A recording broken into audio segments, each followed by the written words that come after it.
하나님의 말씀 봉독하겠습니다. 하나님의 말씀은 히브리서 10장 19절에서 25절 말씀 되겠습니다. 히브리서 10장 19절에서 25절 말씀, 19절에서 25절 말씀입니다. 제가 합독하겠습니다. 그러므로 형제들아, 우리가 예수의 피를 힘입어 성소에 들어갈 담력을 얻었나니 그 길은 우리를 위하여 휘장 가운데로 열어놓으신 새로운 살 길이요, 휘장은 곧 그의 육체니라. 또 하나님의 집 다스리는 큰 제사장이 계심에 우리가 마음의 뿌림을 받아 악한 양심으로부터 벗어나고 몸은 맑은 물로 씻음을 받았으니 참마음과 온전한 믿음으로 하나님께 나아가자. 또 약속하신 이는 미쁘시니 우리가 믿는 도리의 소망을 움직이지 말고 굳게 잡고 서로 돌아보아 사랑과 선행을 격려하며 모이기를 피하는 어떤 사람들의 습관과 같이 하지 말고 오직 권하여 그날이 가까움을 볼수록 더욱 그리하자. 아멘. 할렐루야. 오늘도 주님이 함께 하십니다. 오늘 하나님께서 히브리서 10장 19절에서 25절의 말씀을 우리에게 허락해 주셨습니다. 오늘 같이 은혜 받고 하는 제목은 새롭고 산 길을 걸어가는 삶이라는 제목으로 은혜를 나누고자 합니다. 여러분, 마태복음, 마가복음, 누가복음 이렇게 공간복음을 읽다가 보면은 예수님께서 십자가에서 마지막 숨을 거두시는 그 거룩하고 운명적인 순간을 볼 수가 있습니다. 그런데 그 순간에 일어난 기이하고 초자연적인 사건을 이 공간복음에서는 동일하게 기록을 하고 있습니다. 그것은 어떤 내용입니까? 땅이 흔들렸다 했어요. 그리고 바위가 터졌다라고 설명하고 있습니다. 그리고 예루살렘 성전 내부에서 일어난 사건이 있어요. 그 사건이 바로 뭐냐 하면은 성소와 지성소를 가로막고 있던 두꺼운 휘장이 위로서부터 아래로 찢어진 사건을 설명하고 있습니다. 당시에 이 성전의 휘장은요, 우리가 집에서 쓰는 일반적인 커튼이 아닌 것입니다. 역사학자들의 기록에 따르면은 사람의 힘으로는 결코 찢어질 수 없는 거예요. 장정 수십 명이 양쪽에서 잡아당겨도 끄떡이 없는 것입니다. 아주 튼튼하게 제작이 된 것입니다. 두께도 두껍습니다. 이 두 손가락 두께의 거대하고 견고한 천벽이었다라는 것입니다. 이 휘장은 죄인인 인간이 하나님의 거룩하심 앞에 함부로 나갔다가는 죽임을 당하기 때문에 이 죽임을 당하지 않도록 하나님과 사람 사이를 엄격하게 차단하던 거대한 벽이었어요. 절벽이었습니다. 단절의 상징이었다, 이렇게 말씀드릴 수가 있습니다. 그런데 그 누구도 그 휘장은 손댈 수가 없습니다.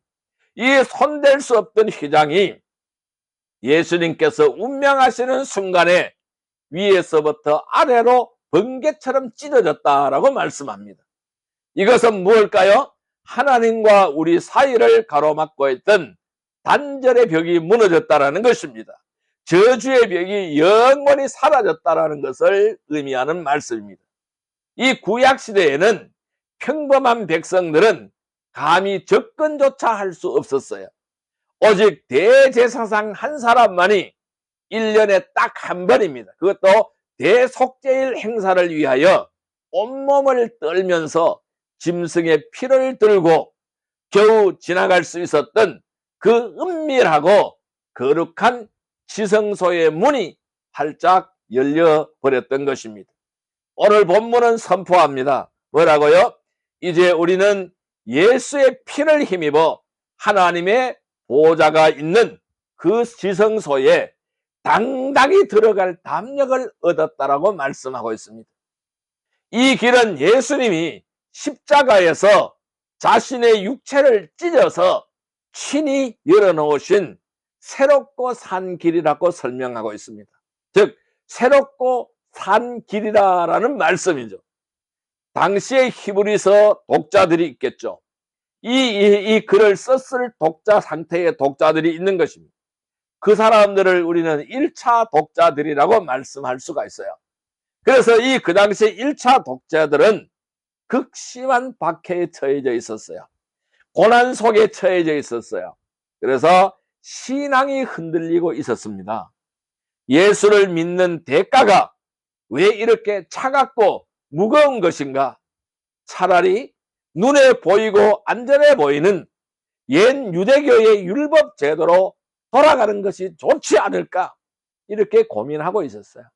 이렇게 고민하며 흔들리던 성도들이었다라는 거예요. 그것이 바로 그때 당시 1차 독자들이었어요. 그를 향해 이 히브리서를 쓴 기자는 이렇게 외치고 있습니다. 주님이 몸을 찢어서 생명의 길을 열어주셨다. 주님이 몸을 찢어서 생명의 길을 열어주셨는데 왜 다시 단절과 죽음의 자리로 돌아가려고 합니까? 라고 묻고 있는 것입니다. 사랑하는 성도 여러분, 오늘을 살아가는 우리도 마찬가지인 것이죠. 예수 그리스도께서 십자가에서 흘리신 피로 말미암아 우리에게도 언제든지 하나님의 은혜의 보좌 앞으로 직행할 수 있는 놀라운 고속도로가 열렸습니다. 그 고속도로는 일명 시온의 고속도로라고 말씀하는 것입니다. 이것은 인류의 역사에 있어서 그 어떠한 존재도 누리지 못했던 성도의 가장 위대한 특권이 되는 것입니다. 그렇다면 이 놀라운 특권과 면류관을 얻은 이 성도들은 이제 이 땅에서 어떻게 살아가야 될까요? 그럼 오늘 우리는 어떻게 살아가야 될까요? 라고 말씀하는 것입니다.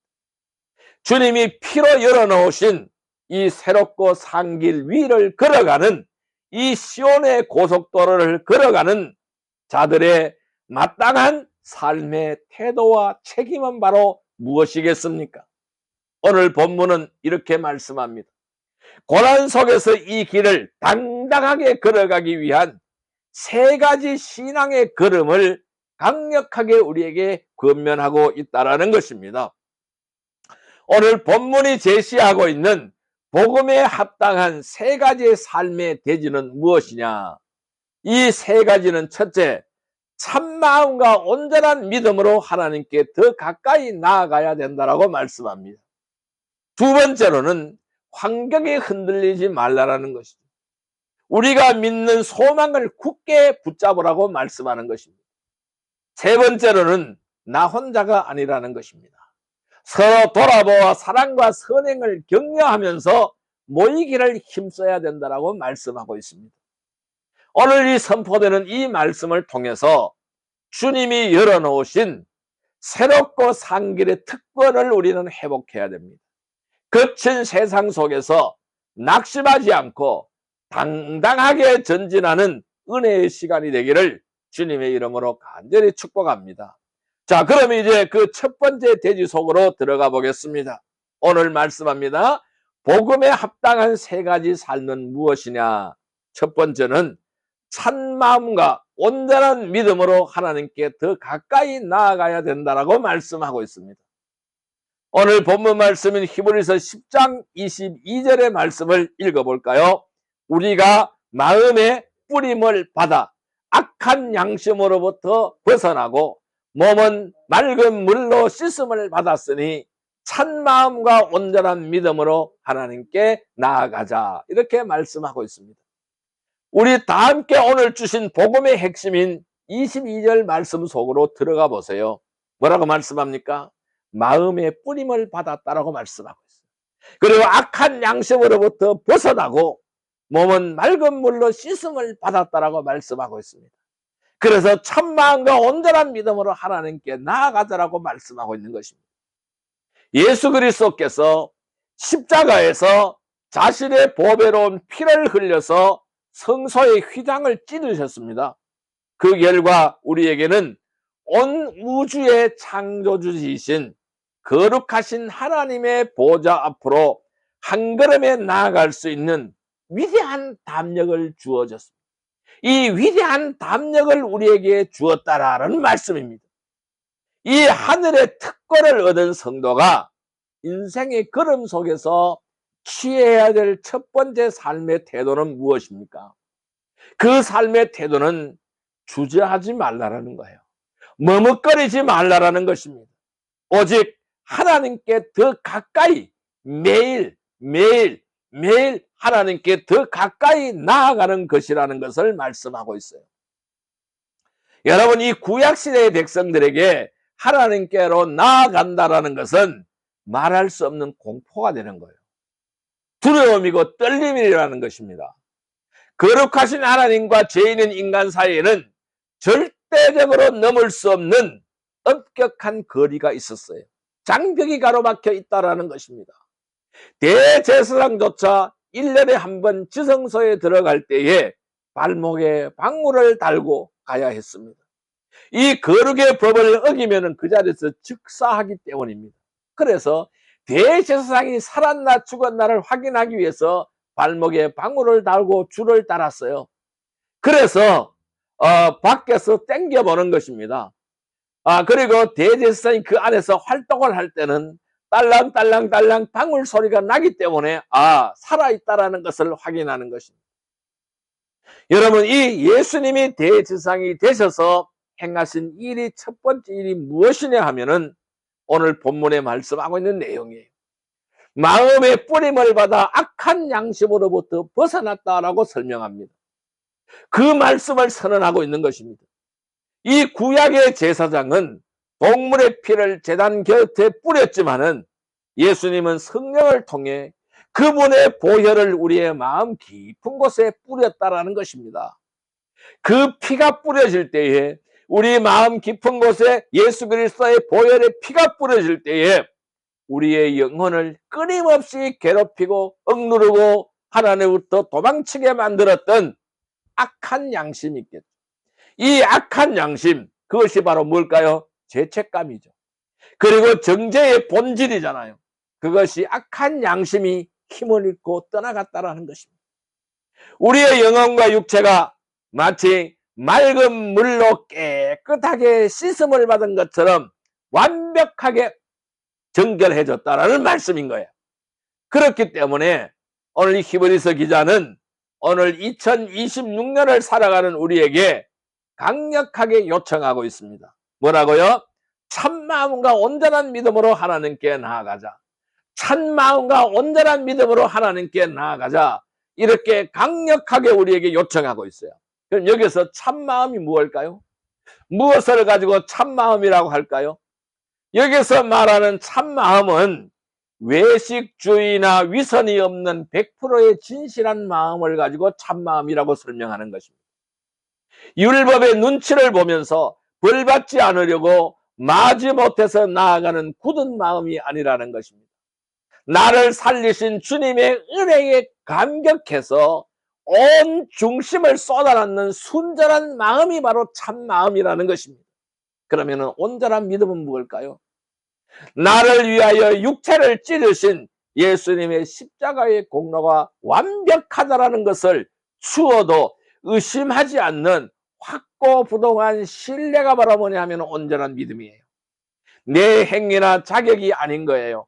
오직 예수 그리스도의 피의 능력만을 의지하는 거예요. 보혈의 권능만을 의지하는 것입니다. 그래야 흔들림 없이 보좌 앞으로 전진하는 믿음이 되는 것입니다. 이것이 바로 뭘까요? 온전한 믿음이라고 말하는 거예요. 사랑하는 성도 여러분, 오늘날 수많은 성도들이 비극이 어디에 있습니까? 하나님이 피로 사서 안겨주신 이 놀라운 특권을 삶 속에서 까맣게 잊어버렸다는 거예요. 이 삶 속에서 이 사실을 까맣게 잊어버렸다는 거예요. 그래서 영적인 방관자로 살아가고 있다는 말씀입니다. 우리는 예수를 믿고 구원을 받았다라고 말하면서도 여전히 내 삶에는 작은 허물이나 연약함이 보이기 시작하면은 하나님께 나아가기를 두려워한다는 말씀이에요. 머뭇거린다는 말씀이에요. 내가 지난 한 주간 기도도 제대로 못했는데, 가정에서 화를 냈는데, 세상에서 쓰러졌는데, 내가 오늘 무슨 낯짝으로 하나님 앞에 기도할 수가 있는가라는 거예요. 어떻게 이 상태에서 하나님이 나의 예배를 받으시겠어라는 마음이라는 거예요. 그것은 뭘까요? 겸손이 아닌 거예요. 그것은 바로 불신앙이라는 말씀을 오늘 우리에게 하고 있다는 것입니다.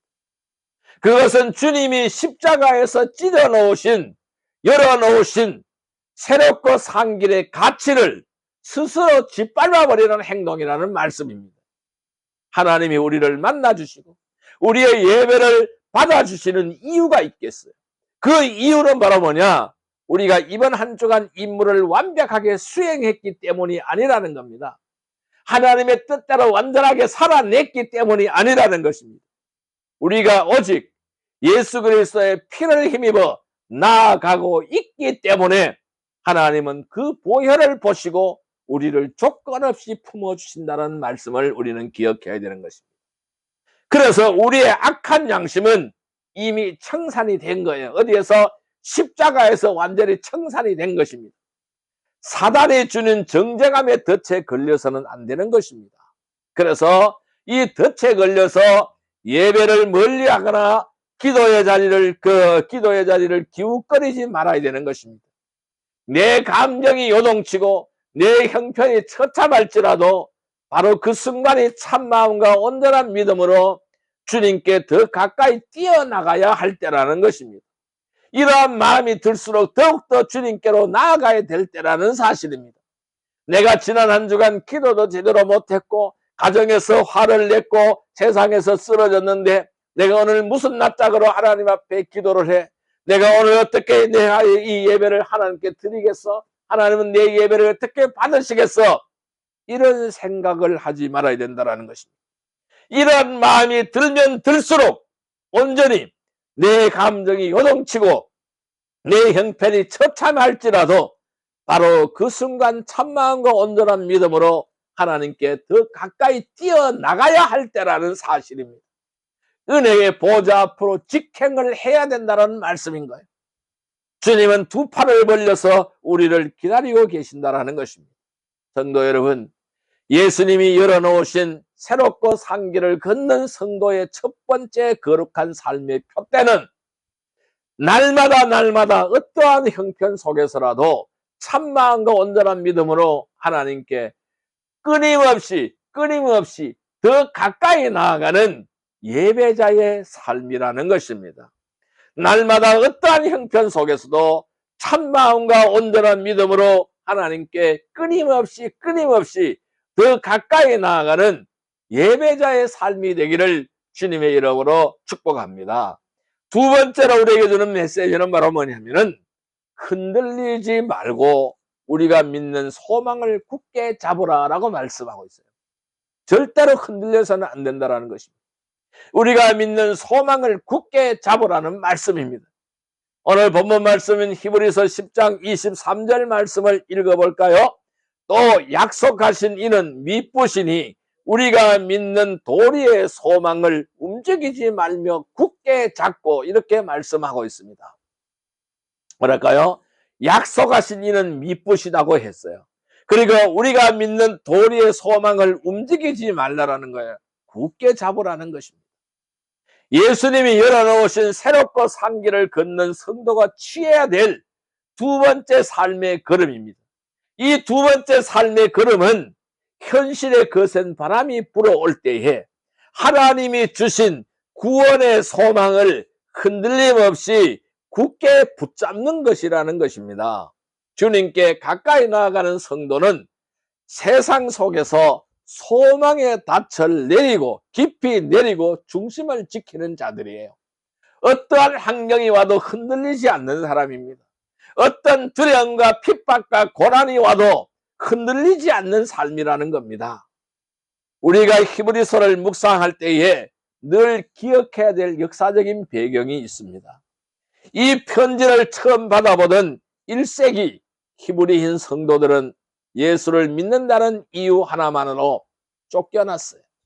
직장에서 쫓겨났고 재산을 몰수당하고 때로는 감옥에 갇히고 사자의 밥이 되는 극심한 박해와 환난의 고통을 통과하고 있던 때라는 말씀입니다. 현실의 파도가 너무나 무섭게 몰아치기 시작하는 시대예요.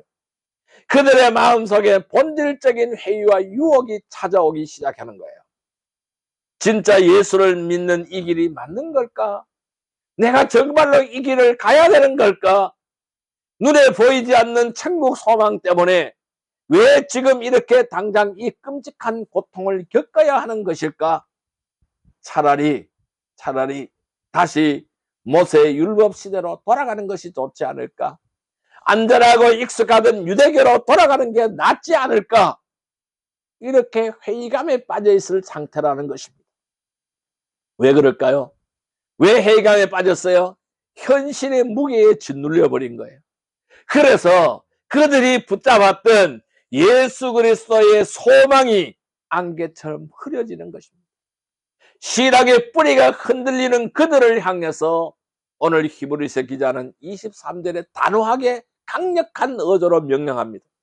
우리가 믿는 도리의 소망을 움직이지 말며 굳게 잡으라 라고 말씀합니다. 여기서 굳게 잡으라는 말씀, 굳게 잡다라는 말씀은 뭘까요? 거친 폭풍우 속에서 배의 키를 필사적으로 움켜잡는 모습을 연상시키는 거예요. 세상이 아무리 소란스럽고 세상이 아무리 흔들어대더라도 영원한 소망을 절대적으로 놓지 말라는 말씀입니다. 그렇다면은 우리가 이토록 소망을 호기롭게 굳게 잡을 수 있는 근거가 있어야 되겠죠. 그 근거가 어디에 있을까요? 이 기자는 그 위대한 근거를 이렇게 선포합니다. 또 약속하신 이는 미쁘시니라고 설명했어요. 약속하신 이는 미쁘시니, 여기서 미쁘시다라는 말씀은요, 신실하시다, 결코 변하지 않으신다라는 뜻을 가지고 있는 말씀이 미쁘시다라는 말씀입니다. 우리의 환경은 아침마다 저녁마다 요동칩니다. 인간의 마음은 조건은 늘 변합니다. 우리에게 영원한 하늘 성소와 구원을 약속하신 하나님은 단 한 번도 약속을 어기신 적이 없습니다. 아주 신실하신 분이십니다. 그 근거가 내 능력이 아니라는, 왜 이 소망을 굳게 잡아야 되느냐? 그 근거가 내 능력이 아니라는 거예요. 하나님의 신실하심에 그 근거가 있다라는 거예요. 그래서 우리의 소망은 안전하다라는 거예요. 그것을 소망을 굳게 잡고 흔들리지 않을 때 승리가 있다라는 말씀이죠. 사랑하는 성도 여러분, 오늘날 우리가 살아가는 현실도 1세기 유대인 성도들이 마주했던 박해가 못지않도록 우리의 소망을 흔들어대는 시대에 우리가 살고 있습니다. 이 고난과 박해가 길어지면 당장 눈앞의 현실만 보이고 하나님의 약속은 멀게만 느껴지는 것이죠. 경제가 무너지고 건강의 적신호가 켜지고 자녀의 문이 막혀버렸고 인간관계가 깨어질 때에 사단은 우리에게 찾아와서 우리의 마음에 의심의 불화살을 쏘아대기 시작합니다. 하나님이 정말 너를 사랑하는 게 맞는 거야? 예수를 그렇게 열심히 믿었는데 너의 삶은 왜 이 모양이야? 그냥 남들처럼 편한 방법 쓰고 눈 딱 감고 타락하고 타협하며 사는 게 훨씬 편하지 않겠어? 이 유혹 앞에 흔들려서는 안 된다라는 것입니다. 이 유혹 앞에 우리의 신앙이 흔들리고 고백이 흔들려버리고 소망의 줄이 슬그머니 놓아버리려는 분들이 있다라는 말씀을 하고 있는 거예요. 기억해야 됩니다. 우리의 소망의 근거는 내 형편이나 내 감정에 있지 않다라는 것입니다. 우리의 소망의 근거는 미쁘신 하나님에게 있다라는 말씀이에요. 나를 위하여 십자가에서 영원한 대속죄를 한 번에 이루신 그 예수 그리스도의 그 아들을 아끼지 않고 내어주신 하나님의 미쁘심에 있다라는 말씀입니다. 하나님은 우리를 고아와 같이 버려두지 않으신다라고 말씀하셨어요. 눈앞에 거친 환경을 보지 마세요. 그 환경보다도 크신 신실한 하나님을 바라보아야 합니다. 세상이 아무리 교회를 비난하고 우리의 삶을 흔들어댈지라도 예수의 피로 열어놓으신 새롭고 산 길 끝에 예비된 영원한 영광의 소망을 움직이지 말고 굳게 잡으시기를 바랍니다. 폭풍이 불수록 닻을 그 깊이 내리는 배가 되어야 됩니다. 하나님의 신실하심이 인생의 닻을 깊이 내리시기를, 예수 안에 우리 인생의 닻을 깊이 내리시기를 주님의 이름으로 축복합니다. 성도 여러분, 변하지 않는 신실한 하나님을 신뢰함으로 이 요동치는 세상 풍조 속에서도 주님이 주신 천국 소망을 굳게 붙잡고 전진하는 성도들이 다 되시기를 주님의 이름으로 축복합니다. 세 번째로 오늘 우리에게 주시는 말씀이 있습니다. 세 번째로 주는 말씀은 서로 돌아보아서 사랑과 현행을 격려하며 모이기를 힘쓰라라고 말씀하고 있습니다. 오늘 본문 말씀인 히브리서 10장 24절에서 25절 말씀을 읽어볼까요? 서로 돌아보아 사랑과 선행을 격려하며 모이기를 피하는 어떤 사람들의 습관과 같이 하지 말고 오직 권하여 그날이 가까움을 볼수록 더욱 그리하자, 이렇게 말씀하고 있어요. 그러면은 오늘 이 말씀은 뭘 말할까요? 서로 돌아와 사랑과 선행을 격려하라고 말씀했고, 모이기를 피하는 어떤 사람들의 습관같이 하지 말라고 말씀했고, 오직 권하여 그날이 가까움을 볼수록 더욱 그리하자, 더욱 모이기를 힘쓰라고 말씀하고 있는 거예요. 여러분, 예수님이 열어놓으신 새롭고 산 길은 나 혼자 걸어가는 길이 아니라는 거예요. 나 혼자 외롭게 걷는 독주가 아니라는 것입니다. 주님의 피로 묶인 공동체가, 이 주님의 피로 묶인 공동체는 누구를 말할까요? 모든 성도를 말하는 거예요. 우리의 교회를 말하는 거예요. 이 교회 공동체가 함께 손을 잡고 걸어가는 동행의 길이라는 말씀입니다. 이 길을 끝까지 완주해야 되죠. 이 길을 끝까지 완주하기 위해서는 우리가 취해야 될 세 번째 걸음은 뭐냐면은 서로를 깊이 돌아보라는 거예요. 그리고 격려하라는 겁니다. 모이기에 필사적으로 힘쓰라고 말씀하고 있는 거예요. 여러분, 그 당시에 예수 믿는 자들을 향한 핍박이 극에 달했죠. 성도들 사이에는 무서운 영적 현상 하나가 번지기 시작하고 있었어요. 예수 믿는 사람들의 모임에 출석했다가 고발을 당하거나 불이익을 당할까 두려워하는 거예요. 아예 예배 모임에 나오지 않는 이들이 생겨나기 시작한다는 거예요. 예배 한 사람, 두 사람, 세 사람 계속 빠져나간다는 사실이에요. 모이는 사람이 점점 줄어진다는 사실이에요. 본문은 이를 이렇게 설명합니다. 모이기를 피하는 어떤 사람들의 습관이라고 설명하고 있어요. 모이기를 피하는 어떤 사람들의 습관처럼 하지 말라는 것이잖아요. 아주 무섭게 말씀하고 있는 거예요. 이 두려움 때문에 모임을 피하는 것은 성도가 빠지기 쉬운 무서운 영적 학습이 되었다는 말씀이에요. 히브리서 기자는 말합니다. 이러한 유행과 습관을 단호하게 거부하라. 이 유행과 습관을 단호하게 거부해버리라는 거예요. 그렇게 명령하는 말씀이에요. 그리고 환란이 깊어질수록 어떻게 해야 되느냐? 오히려 이 세 가지를 더욱 강력하게 붙들라는 거예요. 강력하게 행하라고 말씀하고 있다는 거예요. 첫째 뭐라고요? 서로 돌아보라는 겁니다. 여기서 돌아보다는 말은 그냥 지나치며 인사하는 수준이 아닌 거예요. 눈을 고정하라는 겁니다. 지체의 아픔과 그 영적인 형편이 어떤지 깊이 관찰하고 살피라는 것입니다. 둘째는 사랑과 선행을 격려하라는 말씀입니다. 고난 때문에 낙심하여져서 마음이 싸늘하게 식어버린 지체들에게 다시 하나님의 사랑을 불렸듯이 일으켜 세워주라는 말씀이에요. 그래서 그 사람들이 선한 삶을 살아가도록 용기를 북돋워 주라는 겁니다.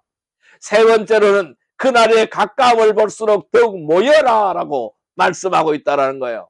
여기서 그날은 온 주님이 다시 오실 재림의 날, 종말의 날을 말씀하고 있어요. 우리는 종말의 날이, 재림의 날이 점점 가까워지고 있어요. 이 종말의 때가 가까워지면 가까울수록 성도를 무너뜨리려고 하는 세상의 공격은 거세진다는 말씀이에요.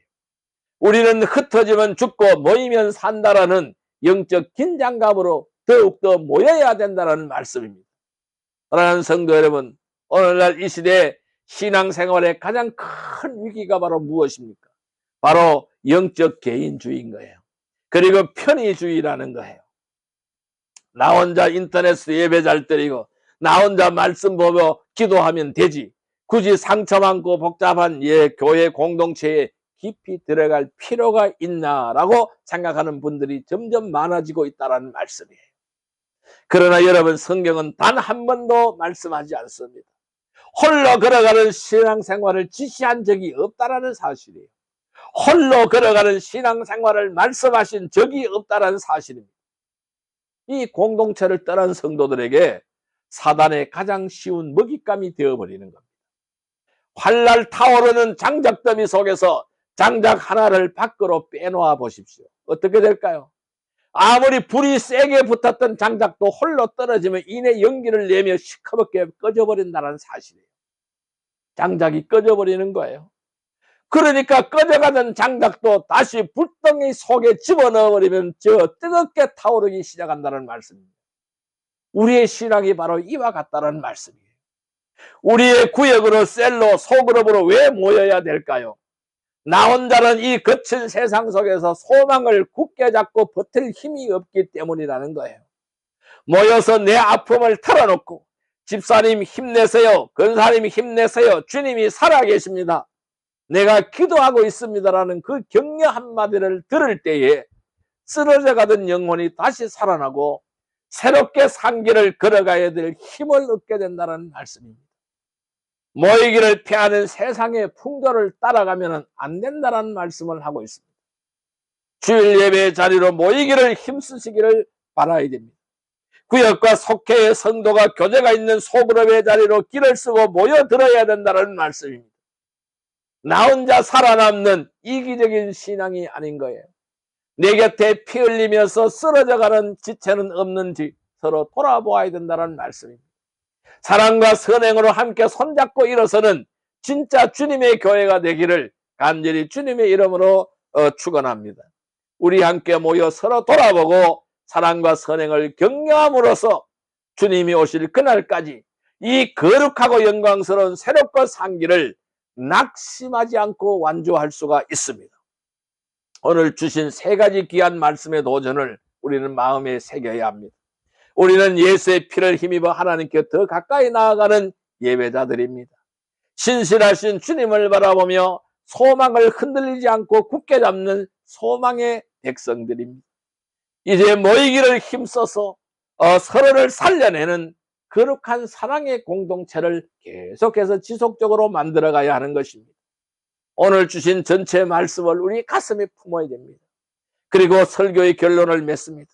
우리가 이번 한 주간 삶의 현장에서 어떻게 이 복음을 증명하며 살아가야 하는지 결단하는 자리로 나아가는 성도들이 되기를 주님의 이름으로 축복합니다. 자, 그럼 이제 말씀을 정리하겠습니다. 우리는 어떻게 하여야 할까요? 사랑하는 성도 여러분, 오늘 우리는 히브리서 10장의 말씀을 통해서 예수님께서 십자가에서 자신의 육체를 찢으사 우리에게 열어주신 새롭고 산 길에 대하여 묵상하였습니다. 하나님과 우리 사이를 가로막고 있던 두꺼운 성전 휘장은 영원히 찢어져 버렸습니다. 이제 우리는 은혜의 보좌 앞으로 직행할 담력을 얻었습니다. 이 놀라운 특권을 받은 성도로서 우리가 이번 한 주간 힘써서 걸어야 될 세 가지 신앙의 걸음을 기억하시기를 바랍니다. 첫째, 내 감정이나 내 자격에 갇혀 머뭇거리지 말고 예수 그리스도의 피의 공로를 힘입어서 참 마음과 온전한 믿음으로 날마다 하나님께 더 가까이 나아가기를 주님의 이름으로 축복합니다. 두 번째로는 현실의 파도가 아무리 거세게 몰아치더라도 우리에게 약속하신 미쁘시고 신실하신 하나님을 바라보고 우리가 가진 천국 소망을 움직이지 말고 굳게 붙드시기를 주님의 이름으로 축복합니다. 세 번째는 나 혼자 외롭게 뛰는 독주를 멈추시기를 바랍니다. 공동체로 모여서 서로의 형편을 깊이 돌아보고 사랑과 선행을 격려하며 모이기를 힘쓰기를 하는 주님의 이름으로 축복합니다. 우리가 예수 안에서 걷기 시작한 이 길은 절망과 죽음의 길이 아닌 거예요. 예수님이 생명으로 활짝 열어놓으신 새롭고 산 길인 줄 믿습니다. 우리의 현실의 무게가 아무리 무겁고 나를 둘러싼 환경이 아무리 차가울지라도 냉혹할지라도 우리 뒤에는 하늘 성소에서 우리를 붙들고 계신 위대한 대제사장 예수님이 계십니다. 그리고 우리 곁에는 힘들 때마다 서로의 손을 잡아주고 기도를 채워줄 믿음의 형제 자매들이 공동체로 우리는 묶여져 있습니다. 혼자 외로이 신앙의 길에서 방황하거나 낙심하지 마십시오. 모이기를 피하는 세상의 편의주의와 개인주의 습관을 과감하게 거부하십시오. 마지막 때가 가까울수록 더욱 모이기에 힘쓰고 주님의 몸된 교회와 그 안에서 뜨겁게 사랑하고 격려하며 함께 전진하기를 바랍니다. 우리는 함께 갈 때 끝까지 완주할 수가 있는 것입니다. 이번 한 주간 삶의 현장으로 나아갈 때 우리는 세상의 눈치를 보며 기가 죽어 살아가는 자들이 아님을 강력하게 선포하시기를 바랍니다. 우리는 예수의 피를 힘입은 하늘 성소의 백성들이다. 가정에서 일터에서 만나는 지체마다 그의 아픔을 돌아보고 품어주고 사랑과 선행으로 위로를 전하십시오. 주님 다시 오실 그날까지 이 영광스럽고 거룩한 새롭고 상계를 기쁨으로 당당하게 걸어가는 우리 모든 성도들이 다 되시기를 주님의 이름으로 간절히 축복합니다. 기도드리겠습니다.